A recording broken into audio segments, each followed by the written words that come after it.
Today's episode of Champions Chat is sponsored by Cornhole Solutions, located right here in Talbot, Tennessee. Quality is extremely important to us. It's quite noticeable to see the difference between the big box store's 5-layer plywood and our 13-layer Baltic birch plywood. Ours is heavier, it's more consistent, has zero voids, so when the bag hits it, there's zero bounce. Once the frame is on, we attach the legs, and everything we need for this is right here at these stations. Once assembly is complete, we'll put them on the ground to check the stability of each board. So when your bag lands on your new boards, you can have complete confidence that they've been inspected for optimal performance. The last step in our process is packaging. We use custom double wall boxes and also use side protection, corner protectors, and foam between the boards. They are then packed face to face to protect the integrity of the playing surface. We take great care in packaging to ensure your product is delivered without damage. Depending on the time of year, we ship as many as 2,000 packages a month. We also supply cornhole tops, DIY kits, and even legs to other builders all over the country. We're also known for world-class customer service and high-quality products, all at a fair price. With our team and family atmosphere, Cornhole Solutions is the obvious choice when it comes to purchasing your next set for backyard events all the way to professional tournaments. If you can think it, we can ink it!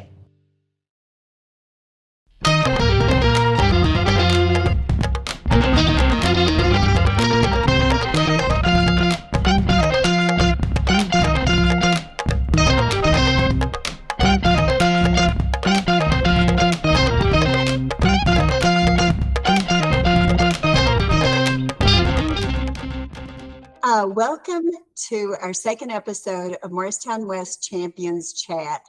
And I want to start by just reminding our viewers that our goal when we envisioned this podcast was to identify students that have walked the halls of West High School who have really achieved success in a wide range of areas and really maybe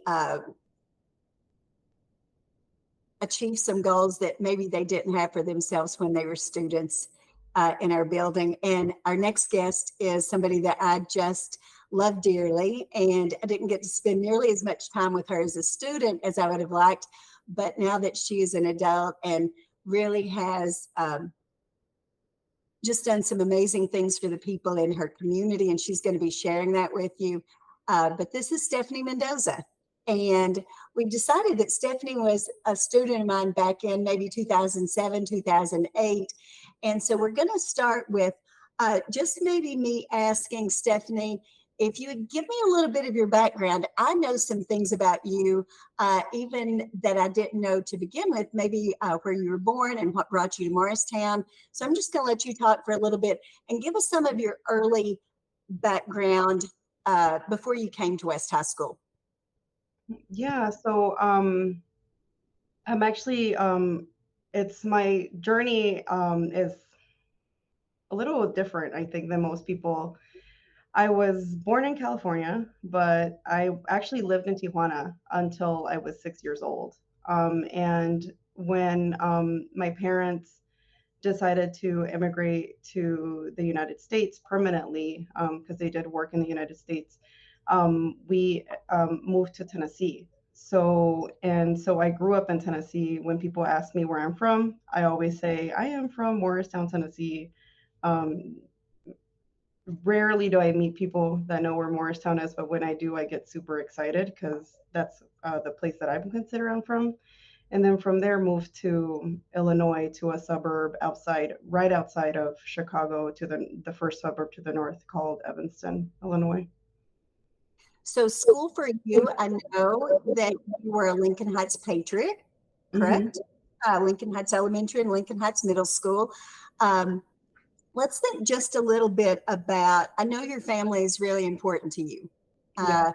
When I think of you, I know that your loyalty to your parents and just the care that you show for them is really remarkable. So as a young adult, maybe starting out in high school, were there maybe any early memories that you'd share, maybe some of those early challenges, even in elementary school. You know, you said you came into Morristown Yeah. as a child. So when we moved to Morristown in the late 90s. So when we moved to Morristown, we were one of the first Latino families in Morristown. There was other Latino students like in my elementary school, but not many. Just even my class, I was one of two students. So I know very different now than the demographics. I always love to go back and look at the census census data for Morristown, just because that's where I'm from. And so very different. So coming in, just the challenge of my parents understanding how to enroll us in school, what parent-teacher conferences were like, what the grading system was like. So all the navigating all of those like differences and what the school community was like, or the integration into a new school system. Stephanie, may I ask you, we celebrated last week an ACT day, and as part of that day, our students watched a film, and it's about a NASA astronaut, Jose Hernandez, and his story. It was I didn't know it until I watched the film with our students, and it was revealed in the film that he did not learn English until he was 12 years old. He had worked alongside his parents as a small child and then went into the classroom, and that sort of was part of his struggle. May I ask, were you able to speak English when you started? I mean, well, or was that a learning process? It was a learning curve too, because so although, I did go to school in California, like obviously the demographics are different. The teacher spoke Spanish. So I didn't have a hard time navigating school in California. When I moved to Morristown, I was put in ESL. I'm not sure if it's still called the same Absolutely, yes. now. So I was in ESL up until third grade. My sister was actually in ESL up until fourth grade, and we always debate that maybe she should have been out first and I should have stayed there longer. But it was a helpful class, but it was also like, keep in mind, like we were in ESL while our peers were like at recess or while they were doing something that we considered fun or just in the class. So like it was a struggle, right? And you're like, your peers are like, where were you at? Like you were gone for like an hour. So having to like explain and re-explain and like tell people, yeah, like I had to, be in, I was in ESL. So there's all those struggles that come with speaking a second language. I actually speak Spanish just as well as I speak English. People that I meet even here are marveled by that. But because the Latino community was so tight and small when I was young in Morristown, like, you had to learn Spanish and being part of your church community and everything. Like that's where um, most of the people spoke Spanish. So that was a challenge, obviously, and a challenge for my parents. And two, um, one of the things as my sister and I grew up too, a lot of the newer students that came in, then like we were also trying to help translate. It was a different time. There wasn't a lot of teachers that were bilingual, or a lot of teachers who were teaching um, English as a second language. So we were at times interpreting and translating too. And I'm imagining like you're probably even at third or fourth grade, you're trying to fit in and Hmm. not wanting to draw attention to yourself that you're in this ESL class instead of going out to recess. Or why is that teacher getting Stephanie? Well, she's needing Stephanie to help translate. So I'm sure that was maybe some frustration. Yeah, it was frustrating, like I definitely like missed out on some things, and like the lack of resources for anything, and I was happy to do it and happy to help my peers, but you're like, why is this my job? Like you grow up and you think like, why was this my job? But also like in that time, like you're I think it helped build my ability. I love interpreting simultaneously. Mhm. It's like I love helping people in general. I understand the struggles of um, immigrating from, migrating from a new country or even a new community to another. I understand the value and like helping my peers and just helping people through adverse through hard times. And I think those lessons of like, hey, someone just arrived from a Spanish speaking country. Could you help us, like, let this person know who their teacher is, or, like where they need to go or anything like that. Um, I knew I was also helping. So it was difficult, and it's not like something I'd recommend, right? That's part of the reason why I advocate here in the community where I live with the school district and in the high school and just even in our city about the need for interpreters and the need for translation services and putting those resources and that pot of money aside because we don't want to burden children with the jobs of adults, right? So that kind of opened me up to like, hey, like now that I'm an adult, like this doesn't really feel so great, and I don't think it's the job of children to, facilitate kind of grown up business with families and kids. And so that's part of my advocacy here too, language access and cultural competency. Sharing that, I was thinking, even in our registration process, we are really fortunate to have students who join us.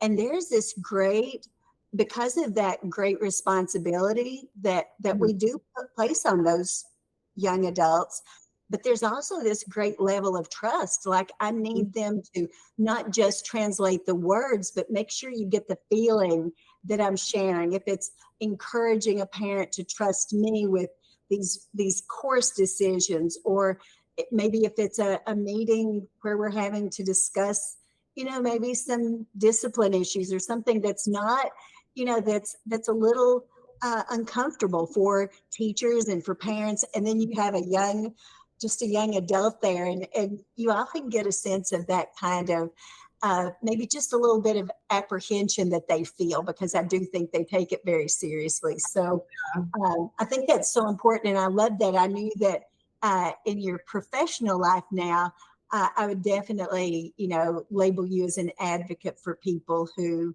need a voice, and I think you've been a very articulate voice in those matters. Yeah. So we're going off script here just a little bit because I just think your story is so compelling. I wonder if you would share, because you mentioned the word confidence earlier, and I know your success as a career woman, and we're going to let you talk a little bit about that. But before we get there, you were talking about confidence, and you shared in a private conversation with me a story that involves someone that's very dear to us at West High School, and that's Mr. Nick Morgan. And I wonder Mhm. if you would be willing to share that story, because I think that shows me, or that allows me to see this progression from someone who really didn't have the confidence that is so evident as you present your story now. So would you Yeah. share that story? Yeah, and it's a story that I try to use with my kids about, especially when you think you aren't capable of doing something, Yeah. it's don't walk away, kind of, like push. So one of my most memorable teachers is Mr. Morgan. I sat in the same side of the room all the time, and just wonderful class. Part of like the reason why I really love government, love just policy and administration. And he recommended me to be in an honors social studies class. And I remember walking in the first day into social studies class, and keep in mind, English is my second language, and although like you think and like you do know how to speak English, obviously I know how to speak it now, and knew how to speak it then. There's still words you're learning, right? Vocabulary is different. Um, And I walk into class and I sit down and the teacher says, open up your syllabus and go to whatever page and start working on this project from the book you read over the summer. And I kind of froze in class and I didn't know like what the teacher meant. I was like, syllabus, like, and everyone just looked so studious and so well put together, and everyone knew like what they were doing. It was like everything around me like coordinated well except for me in that moment. And I panicked. Like I really did. Like there's actually no other word but just that. Like I had this like internal panic. And now that I'm a grown up, I know it's like, and I think I mentioned to you, Miss Hall, the imposter syndrome, right? That many, I think Latinos, I think we're trying to like, we have at times because a lot of things are new to us. And I stood up and I went to the teacher and I said, hey, like I actually have to work this year and to help my family out. I don't think I can do an honors class. I'm so sorry. And he's like, okay, go to the counselor, go switch your class. And I did. And I took a regular class. And I was bored the whole that whole like that part of the block or the um for that particular time semester. And I was pretty bored in like the regular class. I don't feel like I was challenged. I don't, and not to say that I didn't learn. Of course I learned, but there's a difference, right? In how you learn, how fast you learn, what you're presented with. And it's one of my biggest regrets is to not taking that honors class, and not to say that I didn't take other classes in college and I didn't learn. And, I still had enough, learning opportunities. But I always, every time I want to not try something, I remember that period of time because the only person that missed out was myself. And I, could have asked for help, should have asked for help. Um, but, at that moment, I wasn't confident enough to ask for help. And I feel bad that I think I lied to Mr. Morgan about why I didn't take the honors class. So But Stephanie, I think there's an important lesson there. And I think, as I hear that story and you had shared it and I thought, oh, I just wish Stephanie, 15-year-old Stephanie, had gone to the teacher or had gone to Mr. Morgan. And you even said that to me. You said, I could have gone to Mr. Morgan and he would have helped me. But I think maybe there was some shame or embarrassment. I don't, everybody else knew that word, but I don't know that word. Would that be some advice that you would give to any student, not just a Latino student? Would that be to any student?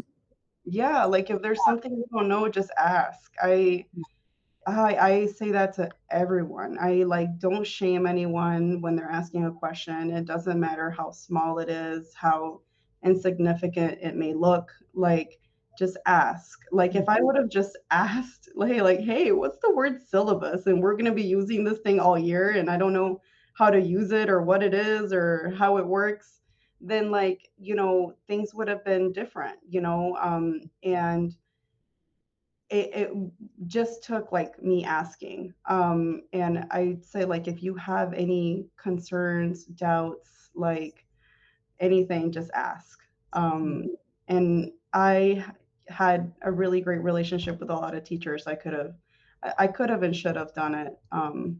But great lesson for me, I guess, in life too. Mm-hmm. I think as you were talking also about being bored in that class, and that's a very typical and teachers see this all the time. We have students and we know they're capable of doing much more difficult work, but they're in the easier class. And some students actually, like, that's their goal. They want to be in the easiest class, but you're talking about you wanted to be challenged. You wanted to be in the class that was going to push you. And now we ask that of students, and we want that's kind of a goal, is to get all of our students into some, whether it's an honors level or an AP class.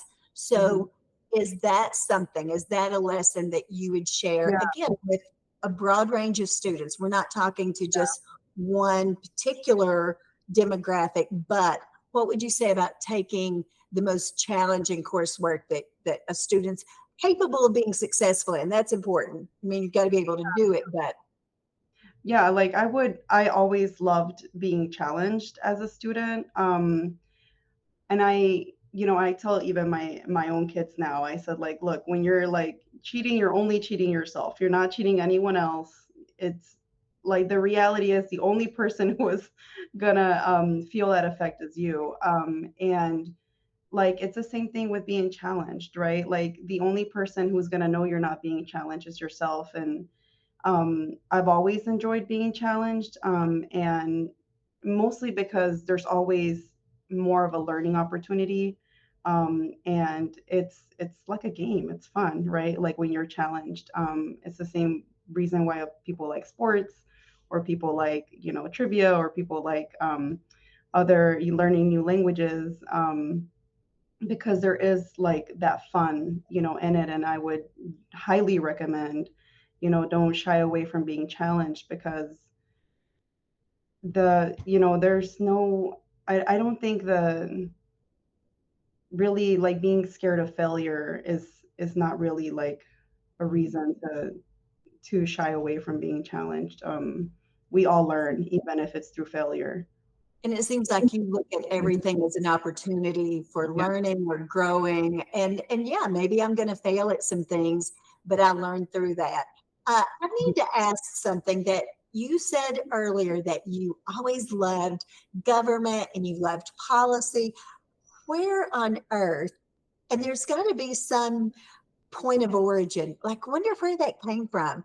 Wonder what it was about that subject, about those topics that was so appealing to you, because I think I think it's super cool actually. Yeah, my dad worked a lot in Mexico. He worked as a union organizer. So it's a little different than here in the US, but technically the same idea, like making sure people have basic needs met, basic rights, and that their salaries match the effort of the work that they're inputting. And so my dad actually did not have the opportunity to be educated. He has an elementary school education, but his tools were, his power was reading, like the ability to know how to read, and books.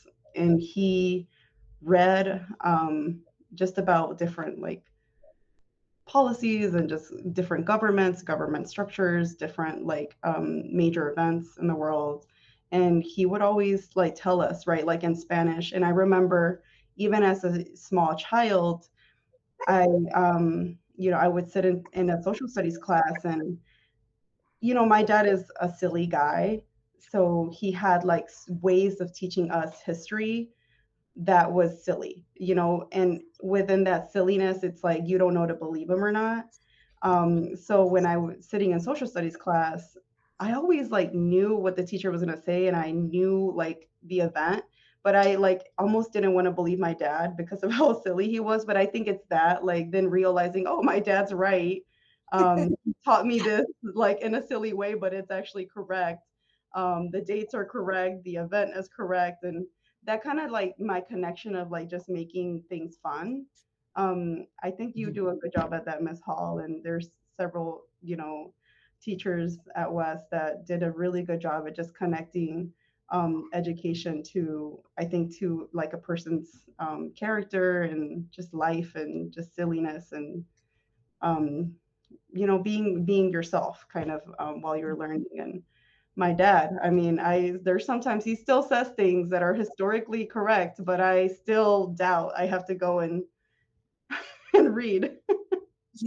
Just sharing that and thinking about your father's interest in speaking up for people, and making sure people were okay and being served, and having the opportunities that they should have, have at their disposal.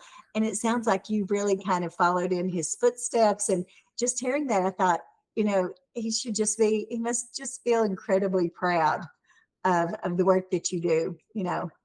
Yeah, they're both proud. They both definitely always helped and had those values. I think they did a really great job at sharing those values with, all of my siblings and myself. And So now let's break the news and share what you do, because I know when you, and I can't remember, how long have you been in this position? so I Is was it elected in April of 2021 to 2021? So in a couple of years. Mhm. So you were in the process of running for this office and you're getting ready to tell the story, but I was just blown away. Like I kept thinking, oh my gosh, this is big leagues. Like this is not Morristown. You know, Morristown's a great community, and this is always going to be your home. And anytime you're here, I hope you feel that. But tell us what you do, how you got to this position, what inspired you, how you made it happen. Just take us through this process. 2021 or 2020 probably is when you started. Mhm. Yeah, I don't like the thing is, so I decided to run for this office. I actually worked in political consulting before running for this office, and between just many conversations about what I should do with, what I knew how to do and my love for politics.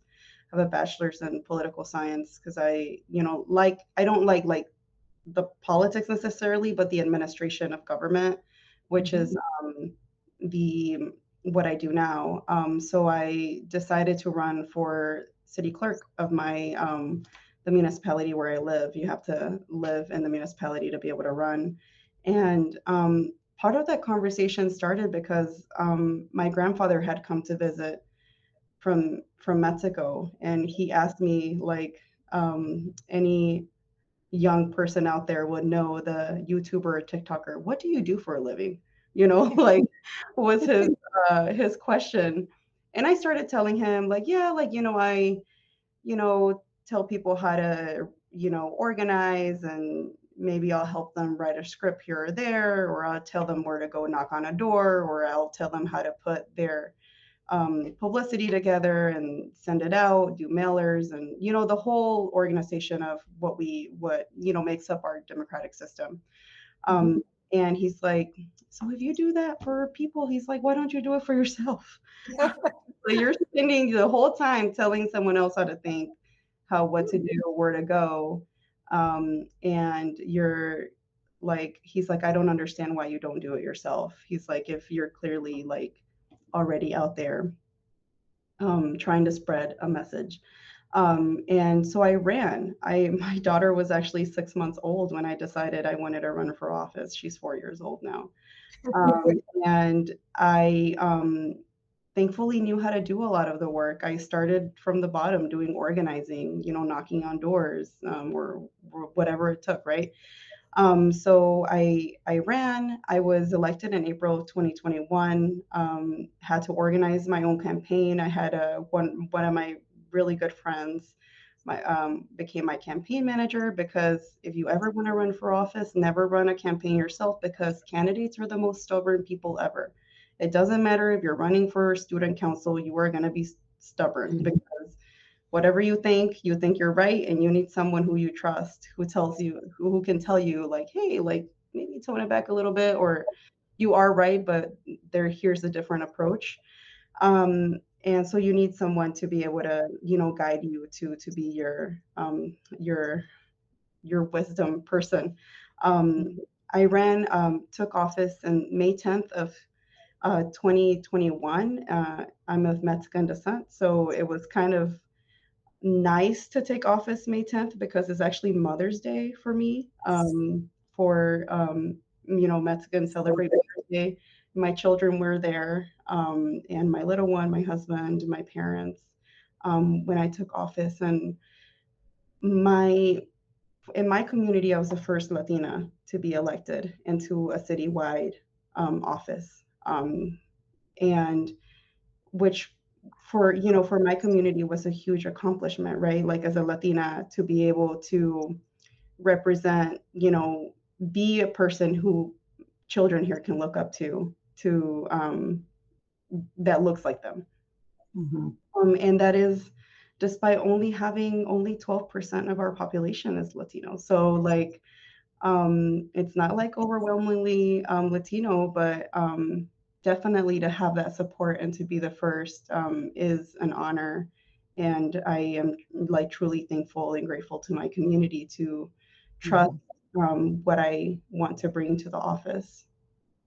And mentioning trust there, I know that as I was, through social media, I kind of followed this, and I was seeing these individuals who were endorsing you, and the Mhm. things that they were saying, the confidence that they had in you and the job that you could do.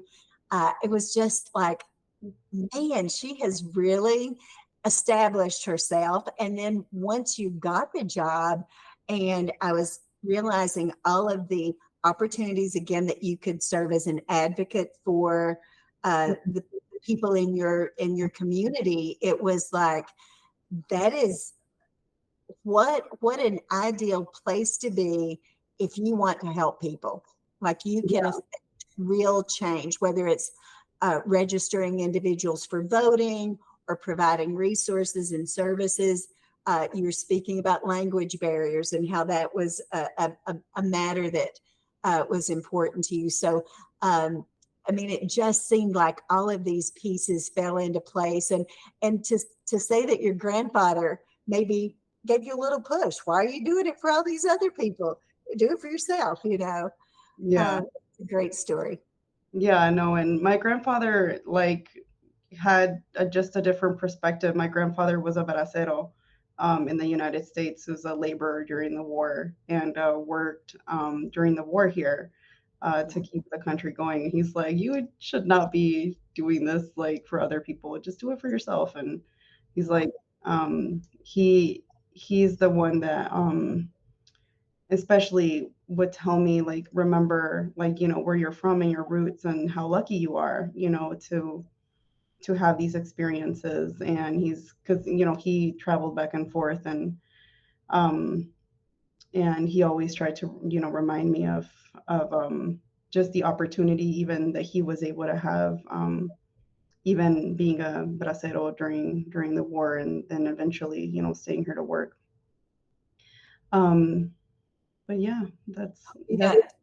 I was thinking, just one of the questions that I would ask really seems pretty obvious now. It might be, who are the big influences in your life, and clearly it's that grandfather, it's your father. And when you talk about his education, and maybe the fact that he wasn't able to pursue that, but reading was important, and knowledge clearly was yeah. something that he valued, and he's passed that on to you. And now I see that your intention is, I want that for my sons. I want that for my daughter. I want that for people in my community.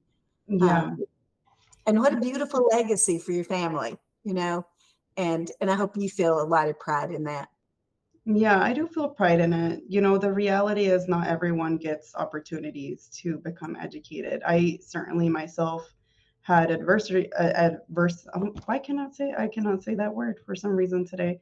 Um, but had some hardships and could have chosen the path of not pursued education.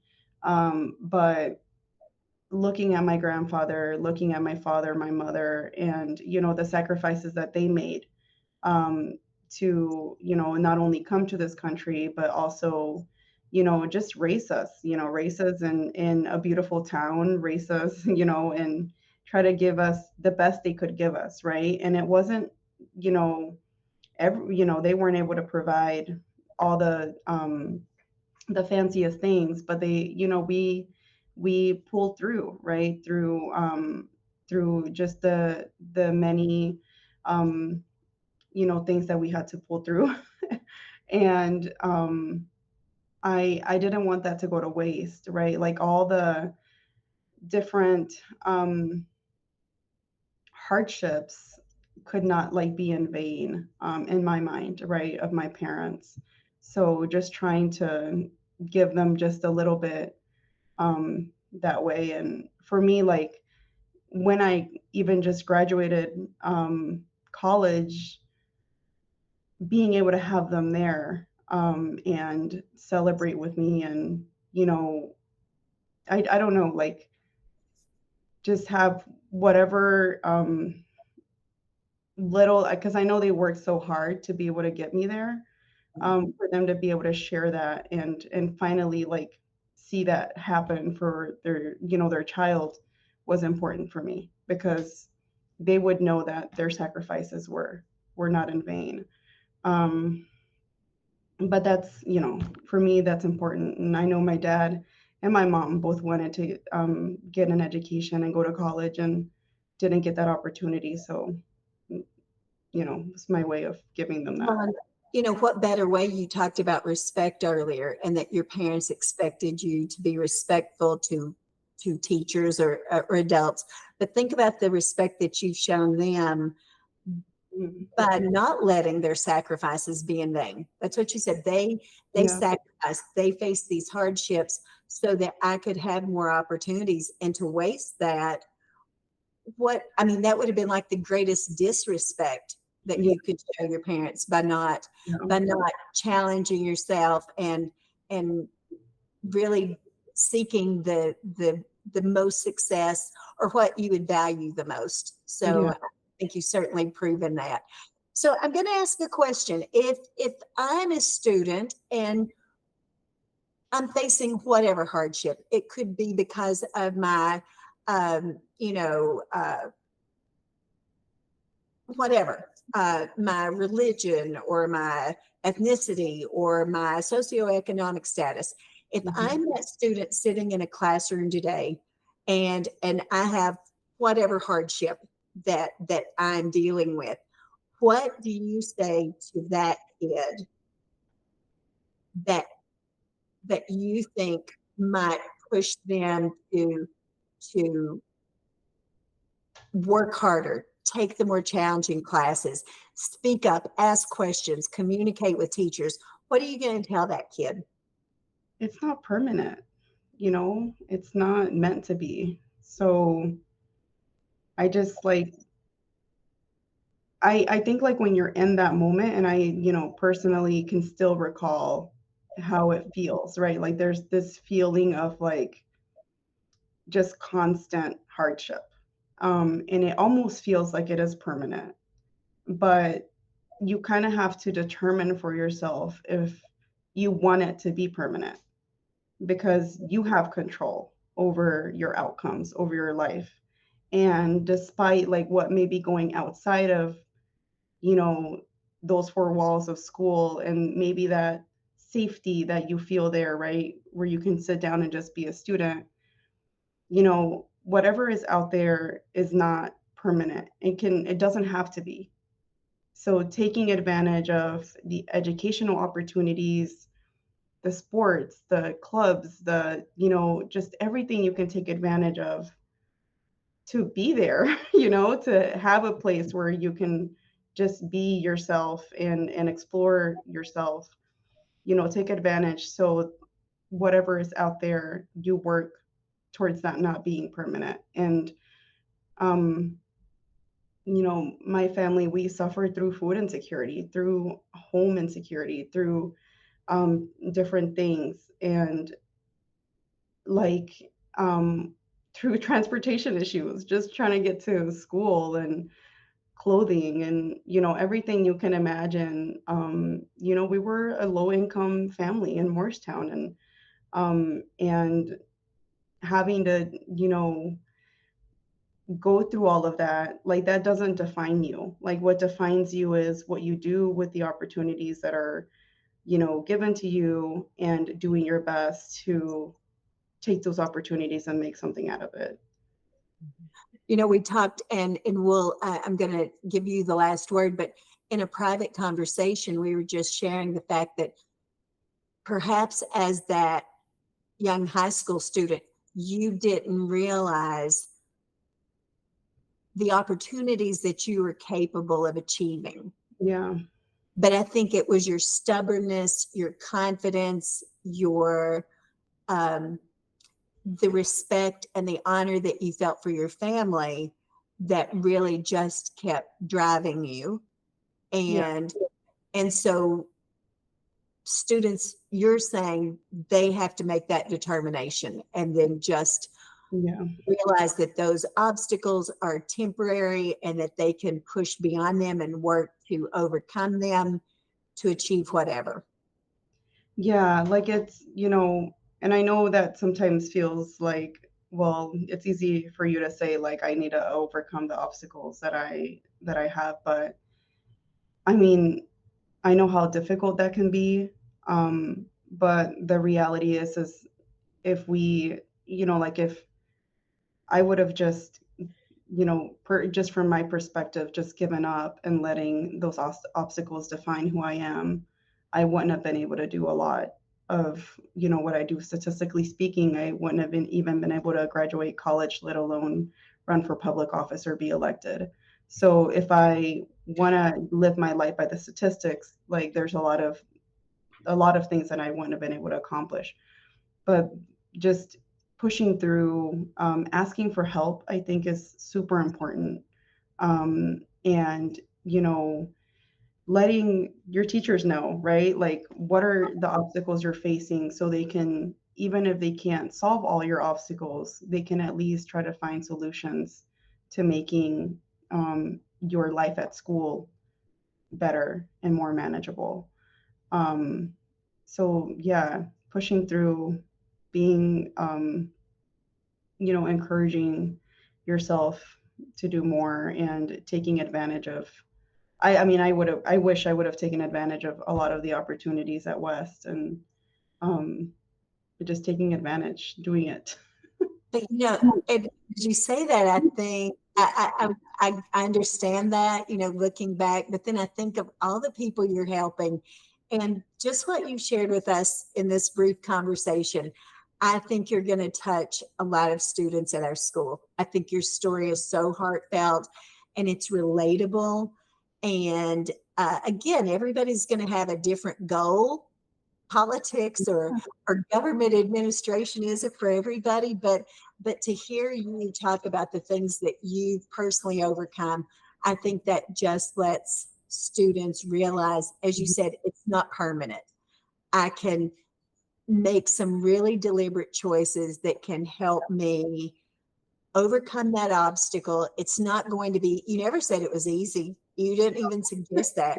I think the opposite. I think you were taking some hard paths, but it's led you to this beautiful place, a place of empowerment and a place where you're really serving people. And just to hear you share that story clearly is your calling. Yeah, and it's yeah, like it wasn't easy. It was hard. Like don't get me wrong, but Yeah. also understanding that it being hard for a little, for a few years or for the time that you're in high school and get to college or even while you're in college, that is nothing compared to a life of hardship, like, and I think I understood that early on with my parents, right? Like they who just, picks up and leaves and goes somewhere else and said, let me like transfer my whole family to a small town called Mhm. Morristown. But the reality is like they understood that either they could provide permanent life hardship or maybe take us to a place where maybe the hardship was going to be temporary, but it was going to go away eventually. And maybe not in their generation, but the one in the generation of their children and willing to make those sacrifices. So I understood, hardship and permanency early on through my parents, but understanding that things don't have to be permanent. If something is hard, it's only going to be hard temporarily. But once you have your career, you're dedicated to the things that you love. Um, you're going to be happy with what you're doing. Like I do what I love, so I'm truly happy with what I do, and my children can share in my passions, and And, you know, I just think that just looking forward to that, right? I'm not saying that it's going to be easy, but just looking forward to a time where you're content and happy with what you're doing is important. Stephanie, I think that's the best place we could end. I think your message is just so heartfelt and genuine, and it comes across that way. So I'm going to end by thanking you and just telling you again, I think that your message will speak to students in our building. And so I'm appreciative of that. Yeah, thank you. It was a pleasure talking to you, Ms. Hall. I don't know if any one of us can ever call you Kim. We have such respect for you. Thank you so much for everything you continue to do. Thank you. You know, I love you. Thanks, Stephanie. Love you too. Bye.